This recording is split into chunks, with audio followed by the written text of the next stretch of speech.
Yesterday we talked a little bit about Call of Duty World War II getting some big changes coming at some point in time, and I thought that personally they were all some great things that were being changed, added in, or whatever you want to label it as here for Call of Duty World War II. Now, contrary to what the initial report was, that it would be something that these would be coming for the launch of the game, while that is still in fact true where these will be changed around or at least tweaked a little bit by the time the full launch comes in November, what's a little bit different now that we got confirmed to us via a live stream that Sledgehammer did with PlayStation earlier today is that some of these will be coming a lot sooner than that of the release date, and as soon as potentially tomorrow or Friday, depending on if they end up dropping the weekend 2 of the beta a day early like they did last week or not.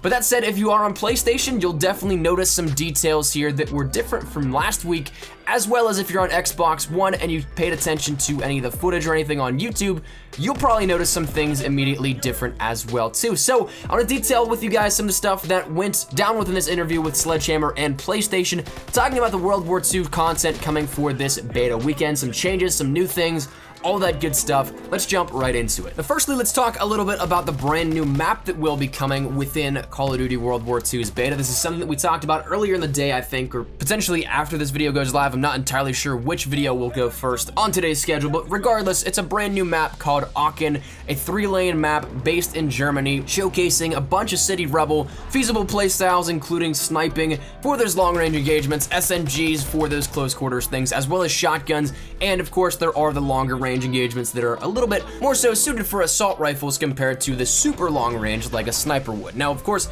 with that said, that essentially encompasses all of the playstyles available, and it's going to be one that shows off the map rather well in that sense. Now, next up, there will be another mode added in within World War II's beta, this being Capture the Flag. Now, this was teased a little bit here and there based off of some images that Sledgehammer tweeted out about some of the game mode coins and everything, and there was a Capture the Flag one that went live, and so that kind of tipped people off, but no search and destroy just yet or anything like that. The only new mode that will be added in for the beta is Capture the Flag. Kind of a bummer in some senses, in some aspects, but I guess, once again, it will be in that full game, so we're definitely going to be getting it there at least. But next, there's going to be a new level cap. Now, whether or not it's immediately bumped up to 40 or not, that's something that we don't know of just yet. That's going to be the end goal here for this.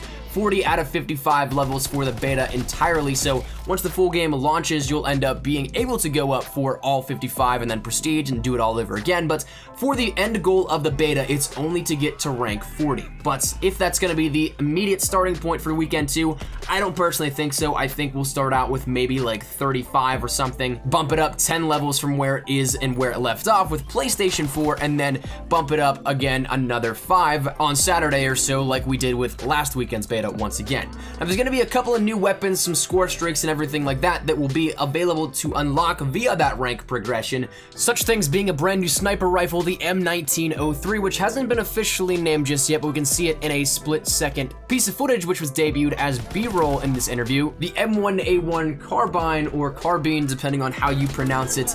I am so excited for this weapon. This was one of my favorites back in the day.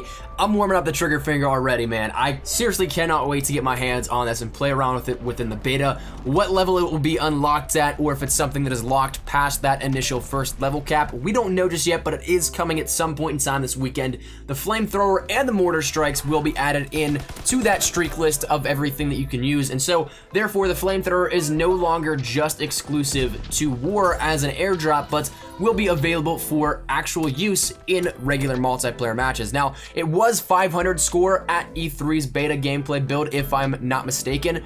Whether or not that's something that it's more right on par or less, we'll see in time, but we'll definitely be seeing it. Now, the TDM score is also actually adjusted a little bit here for this, because whereas it was 75 for the first weekend, the score limit is now 100, which I'm super excited for. I definitely really enjoyed that more play time to go through, and it allows players to get a little better gameplays in some senses, essentially. And for whatever reason, to me, 75 just feels way too quick, doesn't feel like enough game time to play, but nonetheless, that moves us over into the other game mode that is being changed around a little bit. This was being one that a lot of people really hoped for from weekend 1, that being that kills and domination will earn 100 100 points per kill. Now, whether or not, once again, this one sticks for the full launch, Sledgehammer mentioned that they're going to be keeping a close eye here on this to see whether or not it's that in-between points of too little streaks and too many streaks.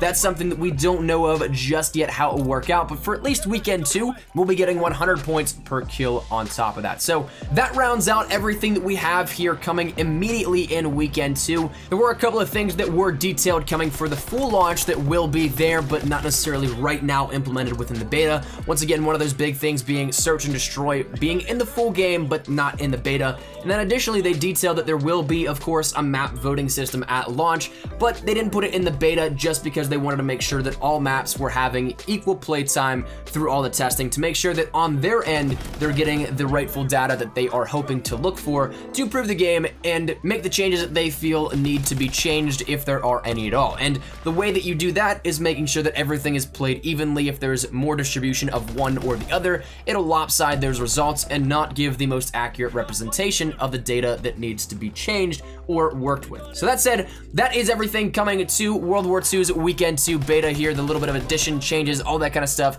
And so with that said, I'm super excited. I'm really hopeful to be able to get my hands on this entire weekend, just grind it out once again. Tomorrow could be the day. Condry slipped up a little bit here in the World War II interview and stream earlier in the day. So we could be seeing it come tomorrow as we did see PlayStation 4's come a day earlier, but who knows? We'll see in time, and that's something that keep on the lookout. Make sure you guys are around at your consoles tomorrow if at all possible. But that said, we're gonna wrap it up. So let me know your thoughts down there in the comment section down below. What of these changes do you like the most? Do you wish something else was changed? Whatever it may be, let me know down there in the comment section down below. But hopefully you guys enjoyed. And if you guys did, make sure you drop a like down below. And of course, if you guys are new to the channel, make sure you guys subscribe so you don't miss a single bit of coverage here for Call of Duty World War II. We're gonna be killing it with all the content coming in weekend 2. And of course, leading up to the full launch, I couldn't be more excited to share with you guys with what I have on the table. So hopefully you guys stick around for that. Subscribe so you don't miss a beat. And finally, if you guys want to follow me over on Twitter, that is the best place to get connected with me outside of YouTube. I practically live on Twitter. So if you guys want to strike up a conversation, ask me a question, whatever it may be, link is down there in the description below.